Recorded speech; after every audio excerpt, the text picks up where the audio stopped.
My name is Rita Joseph. I was born in Haiti and raised by my grandparents who brought me to the Brooklyn community and taught me Creole. SendWave is going to have a huge impact on the Haitian American community here.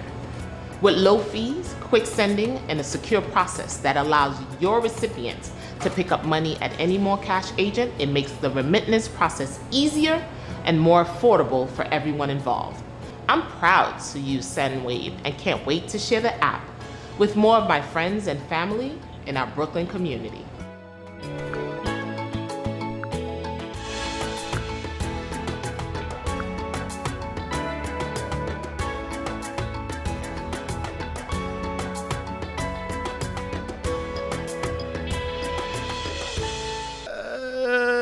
Ou non désordre généralisé.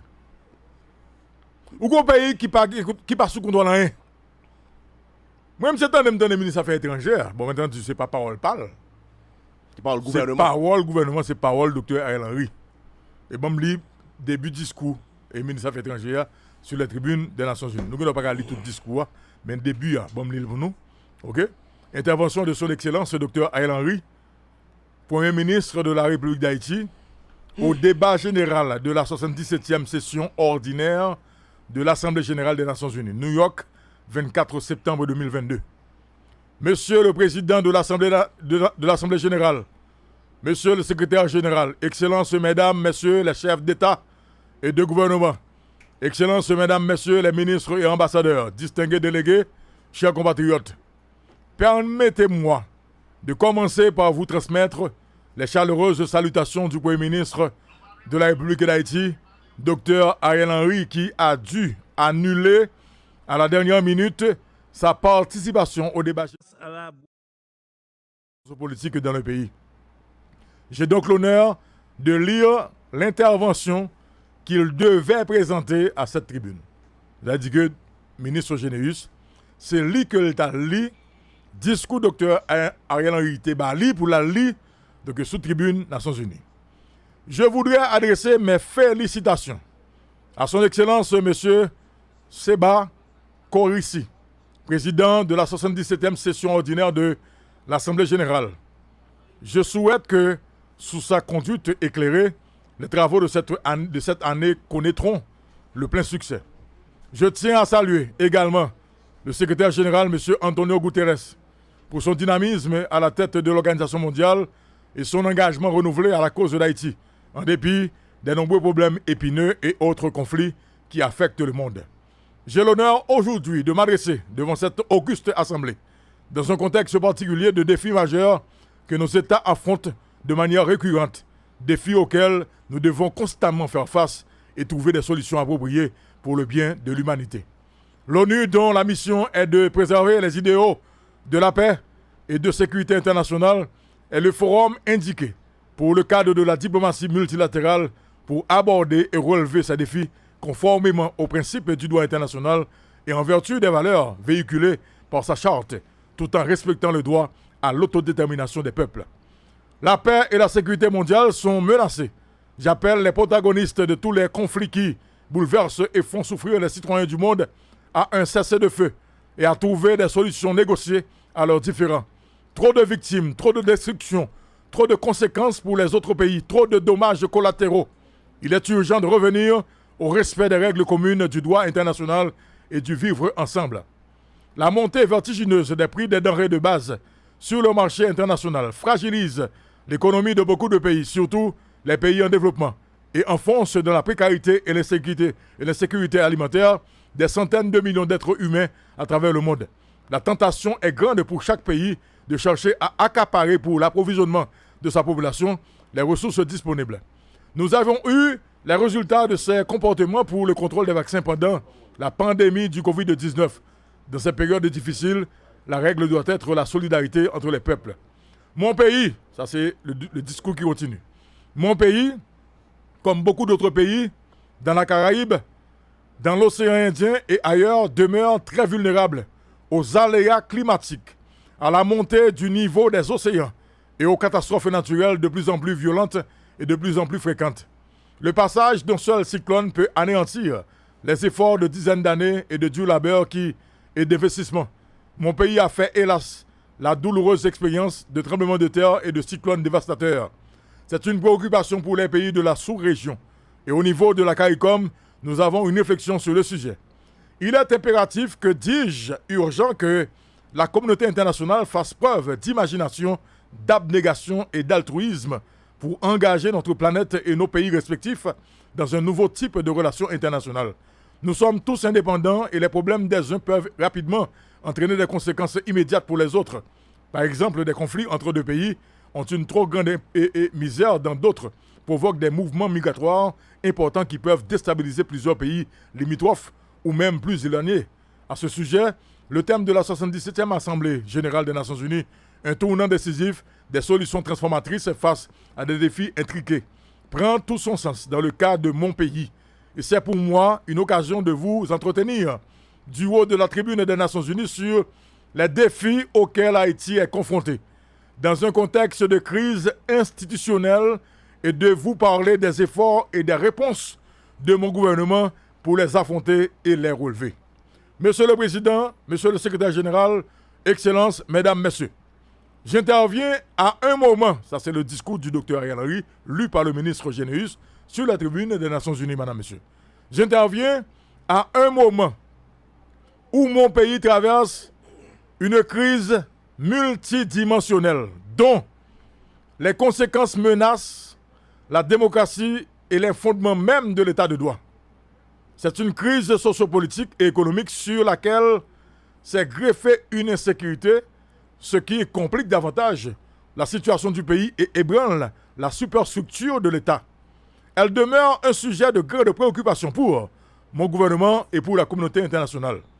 Haïti se trouve à la croisée des chemins, à un carrefour extrêmement difficile, mais décisif pour son avenir. Mon gouvernement est en face d'une équation assez complexe qu'il s'agit de résoudre, et cela nécessite le soutien effectif de nos partenaires. Il s'agit pour mon gouvernement comme priorité. Les priorités du Dr Ariel Henry, lues par le ministre Généus sur la tribune des Nations Unies. Priorité: restaurer sans délai la sécurité et l'ordre public. Ça, c'est la promesse que le Dr Ariel Henry fait sur la tribune des Nations Unies. Restaurer sans délai la sécurité et l'ordre public. Je ne vais pas beaucoup elle-même. Comment on va le faire? 2. Trouver à brève échéance un élargissement du consensus autour d'un accord politique avec un maximum de secteurs en vue d'aboutir à une gouvernance apaisée. Que le dit déjà. C'est une gouvernance apaisée à nous là déjà, mais côté la peine à pays. Ok, attendez, oui? Trouver à brève échéance un élargissement du consensus autour d'un accord politique avec un maximum de secteurs en vue d'aboutir à une gouvernance apaisée. 3. Créer un climat propice à la tenue des élections générales dans le meilleur délai, en vue de remettre le pouvoir à des élus librement choisis par le peuple haïtien en vue de restaurer les institutions démocratiques. Bon, bah, qui bon élection, ça va le faire là, madame, monsieur. Bah, qui bon, qui Jean. À qui acte tout. 4. Adresser les questions économiques et sociales en vue d'améliorer les conditions matérielles d'existence de la grande majorité de la population. Sécurité et ordre public. Sur la question sécuritaire et la restauration de l'ordre public, je n'apprendrai rien à personne ici en vous disant que les activités des gangs armés créent un climat délétère qui empoisonne le quotidien de la population. Il s'agit là d'une situation intolérable qui a pris des proportions inquiétantes. Les affrontements entre gangs rivaux ont causé un nombre élevé de victimes dans la population qui ont obligé de milliers de personnes à fuir leur lieu de résidence pour échapper à la terreur des hors-la-loi. Monsieur le Président, Monsieur le Secrétaire Général, Excellences, Mesdames, Messieurs, en ma qualité de chef du Conseil supérieur de la Police nationale d'Haïti, face à la complexité de la situation, j'ai pris des mesures visant à rendre la police plus efficace et mieux préparés à combattre l'insécurité. J'ai procédé, dans la mesure de nos moyens, au renforcement des capacités opérationnelles de l'institution policière et à l'amélioration des conditions de travail des policiers. L'intensification des opérations policières a permis d'obtenir quelques bons résultats, ce qui a réduit les exactions des gangs armés, notamment dans la zone métropolitaine. Cependant, il reste beaucoup à faire pour combattre et en finir avec ce fléau. Ceci a été reconnu dans le dernier rapport du secrétaire général Est 2022-481 sur les activités du Bureau intégré des Nations Unies BINU en Haïti, qui souligne que les efforts déployés par la police nationale d'Haïti ont permis l'arrestation de plusieurs individus soupçonnés d'être impliqués dans des cas d'enlèvement ou de meurtre. Le rapport reconnaît également les limites de la police nationale d'Haïti ainsi que le manque de capacité et d'expertise du BINU, tel que constitué actuellement en termes de nombre d'experts et de degrés de spécialisation pour faire face au niveau sans précédent de la criminalité dans le pays. Je veux réaffirmer ici ma détermination à mettre hors d'état de nuire ceux qui veulent maintenir le chaos et empêcher la normalisation de la situation. Mon gouvernement, au prix de lourds sacrifices, a dégagé les ressources nécessaires pour fournir à la police les moyens appropriés dont elle a besoin pour accomplir efficacement ses missions. La livraison de véhicules blindés et d'équipements qui lui font défaut tarde. Je regrette vraiment que les commandes passées pour mieux équiper la police nationale d'Haïti aient pris tellement de retard pour être livrées. La police nationale est en mesure d'effectuer le travail, mais elle a besoin d'un accompagnement robuste de nos partenaires et de la formation adéquate sur le terrain avec l'aide de partenaires de la communauté internationale en vue de donner un coup d'arrêt à cette situation. Là, il confirme que l'équipement que l'État haïtien a commandé, il pour compter pour la police. Là, c'est confirmé parce que le Dr. Henry l'a confirmé sur la tribune des Nations Unies. Je saisis l'occasion pour saluer la résolution 2645-2022 du Conseil de sécurité qui interdit le transfert des armes légères et de petit calibre et de leurs munitions à des acteurs non étatiques et d'en empêcher le trafic à leur utilisation à des fins illicites. Par ailleurs, plusieurs États membres ont promis un appui bilatéral à la police haïtienne, y compris une assistance financière. À cet effet, un basket fund a été créé pour lui venir en aide dans sa lutte contre la violence des gangs. Je salue les gouvernements qui ont déjà contribué à ce fonds et nous encourageons d'autres partenaires à le faire. Nous avons plus que jamais besoin que vous continuiez à manifester votre solidarité. Là, le monde anti-cob, on basket fund, le monde anti-cob, pour payer qui gagne, pour mettre un petit bail pour Haïti. Ok? Basket fund. Et non, pour faire gang. Ok? Donc, pays qui est intéressé, mettre un petit bail pour Haïti. Donc, les pays commencent à mettre, ça peut mettre, le dire, dégagez nous pour un petit bail. Ok? Donc, je voudrais, en cette occasion, exprimer ma gratitude envers nos principaux partenaires internationaux qui ont pris des engagements lors des différentes réunions de haut niveau sur la sécurité en Haïti. Je les remercie ouvertement au nom du peuple et du gouvernement haïtien. Monsieur le Président, accord politique et gouvernance. Les circonstances de mon accession à la direction des affaires de mon pays imposaient que j'engage immédiatement un dialogue avec tous les secteurs de la vie nationale en vue de construire un consensus suffisant autour d'un accord politique pour une gouvernance apaisée et efficace de la période intérimaire. J'ai la conviction que le dialogue franc, sincère et inclusif reste la meilleure formule pour parvenir à une solution durable à la crise actuelle. Malgré la divergence politique qui persiste entre les acteurs politiques, je continue à encourager le dialogue. Des initiatives impliquant divers segments de la société sont en cours, que j'espère voir aboutir dans un proche avenir. Elles concernent essentiellement le rétablissement d'institutions démocratiques pleinement opérationnelles par le biais d'élections libres, transparentes et inclusives, ainsi qu'une entente sur une démarche commune vers la réforme constitutionnelle. À propos du dialogue politique déjà engagé, Haïti souhaite un accompagnement international afin de rendre le processus plus crédible et de renforcer la confiance des acteurs. En ce sens, je suis favorable à ce que la communauté caribéenne, CARICOM, l'Organisation internationale de la francophonie OIF, apporte leur expertise et s'engage à nos côtés en vue d'un dénouement à la crise. Avec le soutien discret mais efficace des Nations Unies, l'ONU a une grande et longue expérience sur le terrain. Elle doit continuer à appuyer le processus politique et électoral en tenant compte des réalités du terrain et en priorisant les solutions nationales. J'ai entendu les cris de la population. Ariel Henry, il entend des bruits de la population. j'ai entendu les cris de la population et les demandes formulées par mes compatriotes qui protestaient contre la cherté de la vie. C'est un droit constitutionnel de manifester et de faire passer ces revendications de manière pacifique. En revanche, je condamne avec rigueur les pillages, les actes de vandalisme et les attaques perpétrées contre des églises, des écoles, des universités, des hôpitaux, des responsables politiques, des acteurs économiques, des missions diplomatiques et des organisations internationales. Je condamne aussi celles et ceux qui ont commandité, organisé et financé tout ceci. Tôt ou tard, ils devront répondre de leur forfait devant l'histoire et devant la justice. Les acteurs doivent comprendre qu'il faut faire de la politique autrement. C'est pour cela que je reste disponible et ouvert pour poursuivre le dialogue avec toutes les forces vives du pays afin qu'ensemble, nous trouvions le chemin vers la réconciliation en vue de recoudre le tissu social déchiré et de trouver une solution durable à la crise qui tire le pays vers l'abîme. La bonne gouvernance marche de pair avec la lutte contre la corruption, la contrebande et le trafic de toutes sortes. Mon gouvernement a pris des mesures en ce sens. Notre discipline budgétaire et nos efforts en matière de bonne gestion de recettes publiques ont permis récemment la signature d'un staff monitoring programme avec le Fonds monétaire international.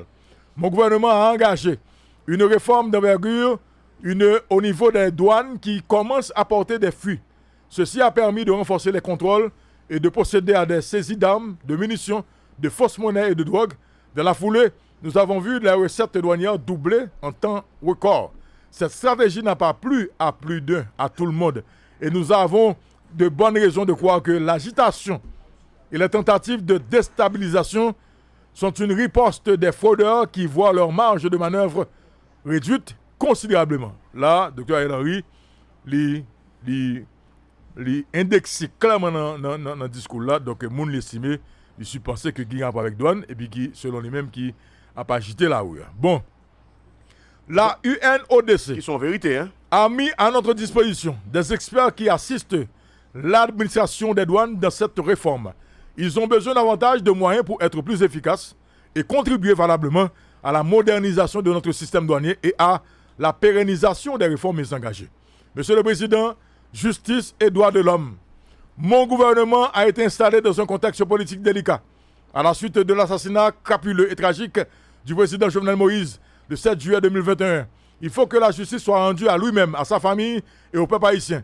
Je veux ici saluer les propos du président colombien Gustavo Petro, qui à cette tribune a présenté ses excuses au peuple haïtien pour la participation de mercenaires colombiens dans le meurtre du président Moïse. Il s'agit d'un crime transnational impliquant des ressortissants de plusieurs pays. L'enquête est difficile et complexe. Je veux remercier tous les pays concernés qui y collaborent. De nombreux autres crimes et massacres sont restés jusqu'ici impunis. Et des assassins sont encore en liberté et certains ont même le culot de venir parader les armes à la main à la tête de manifestations de ces derniers jours. C'est exactement ça le dit dans le discours-là en Haïti. Je suis également conscient des cas de violation des droits de paisibles citoyennes et citoyens haïtiens. Ce sont les conséquences directes du climat de sécurité qui règne dans le pays. Le respect de la dignité humaine constitue le socle des droits fondamentaux de tout individu. Je suis déterminé à respecter et à faire respecter les engagements internationaux et régionaux relatifs à la préservation des droits humains. Dans le même esprit, la lutte contre la détention préventive et prolongée reste une priorité. Beaucoup de détenus sont en attente de jugement et subissent cette situation. Il s'agit là d'une illustration de la faiblesse de notre système judiciaire qu'il importe de réformer. Je salue en ce sens les efforts des acteurs de la société civile et du BINU qui continuent de faire un plaidoyer et à apporter leur concours pour une meilleure distribution de la justice dans le pays.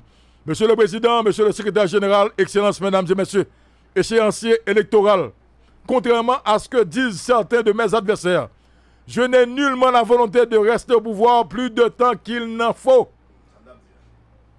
Oui, mais combien de temps? Attendez, non, madame, monsieur. Ça, c'est ça, docteur Ariel Henry dit sous tribune. Non, attendez, oui. Mais pour combien de temps là? Attendez, pour docteur Ariel Henry dit ça, Falcon, pour combien de temps là, d'accord? Est-ce qu'on est d'accord, madame, monsieur? Contrairement à ce que disent certains de mes adversaires, je n'ai nullement la volonté de rester au pouvoir plus de temps qu'il n'en faut. Mais pas un problème. Mais il faut qu'à dire pour qu'on mette là tout. Les femmes qu'on est, passer temps ça, ou une ambition pour être. Est-ce que d'accord? Est-ce qu'on l'a pour 2023 ou là pour 2024? Bon, pas un bon montant. Pas payer un temps, vous dites, bon, c'est temps, ça m'a prêté, puis tout le monde attend nous. Pas le même. Donc là, tout le monde attend nous. Mon pas dire ou pas vouloir rester pouvoir, et pas qu'on y a peuple à demander pour aller pour s'en parler. Bon, si vous pas vouloir pouvoir, pas mérite dans pouvoir, ou pas souhaiter dans pouvoir. Mais qu'on a tout peuple à demander aller, tout peuple à bloquer pour s'en parler. Qui est là comme si pays a gagné avant? Qui l'a parlé? Qui m'a gagné? Mais je dis à la population, citoyen pays d'Haïti, mandez pour le docteur Henry, allez, mais pour s'en parler. Bon, si vous avez mes pouvoirs, allez qu'on y a moi. Vous en parlez. En tout cas. Le souci, pas nous mentir. Le souci principal de mon gouvernement est le retour à l'ordre constitutionnel et la remise de la direction des affaires du pays à des élus librement choisis par le peuple haïtien dans le cadre d'élections libres, transparentes et inclusives. Je continue à encourager le dialogue afin de trouver un accord politique pour l'organisation d'élections présidentielles, législatives et locales libres, aussitôt que les conditions minimales le permettent. Il est indispensable que les élections se réalisent dans un climat de sécurité et d'apaisement social. C'est une condition essentielle pour assurer un taux de participation aussi large que possible des personnes en âge de voter. Seule et unique façon de garantir une légitimité certaine aux nouveaux élus et d'assurer la stabilité politique. J'ai entamé des discussions qui devraient bientôt aboutir avec les différents acteurs concernés autour de la mise en place de l'organe chargé de l'organisation des élections. Il devrait être en mesure de proposer rapidement aux acteurs politiques un échéancier pour les consultations populaires concernant la réforme constitutionnelle et l'organisation des élections. Dans cette démarche, l'appui technique et l'expertise de nos partenaires habituels seront fortement appréciés dans le respect bien entendu de la liberté et de la souveraineté des Haïtiens. Monsieur le Président, Monsieur le Secrétaire Général, Excellences, Mesdames, Messieurs, questions économiques et sociales. Je le dis souvent, la misère, la précarité et l'absence de perspectives d'avenir pour notre jeunesse constituent, entre autres, des causes profondes des crises à répétition que connaît mon pays.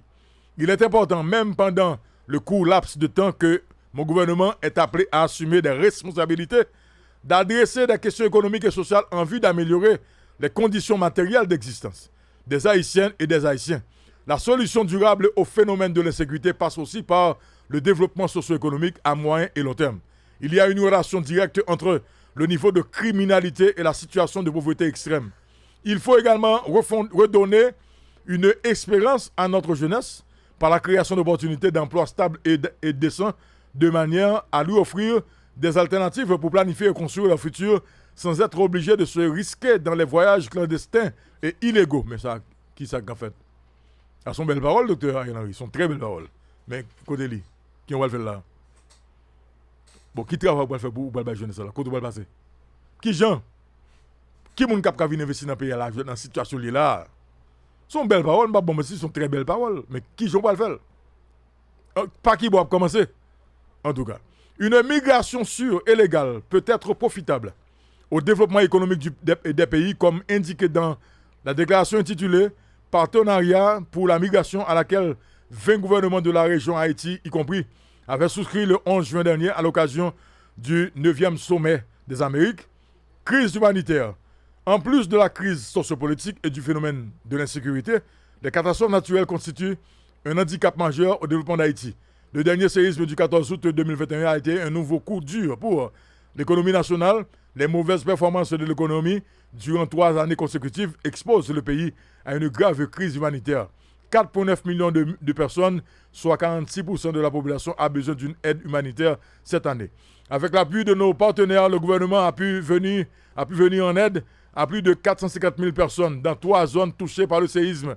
Les dommages et les pertes causées par le tremblement de terre ont été évalués à plus de 11% du PIB du pays. Le gouvernement espère la concrétisation des promesses de nos partenaires lors de la conférence internationale des bailleurs sous le haut patronage de l'ONU et du gouvernement à Port-au-Prince en février dernier. L'insécurité, l'instabilité politique, les désastres naturels ont grandement contribué à la mauvaise performance de l'économie nationale qui a connu une croissance négative durant 3 années consécutives. Cette présentation non exhaustive de la situation explique la dégradation des conditions d'existence de la population qui voit ses droits socio-économiques constamment violés. La population haïtienne particulièrement donc la grande majorité qui vit dans la précarité, a droit à une vie décente. Il est vrai que l'aide humanitaire n'a jamais contribué au développement d'un pays. Il nous faut créer les conditions pour attirer les investissements. C'est la responsabilité de mon gouvernement d'œuvrer à améliorer cette situation. Nous en sommes bien conscients et nous y travaillons.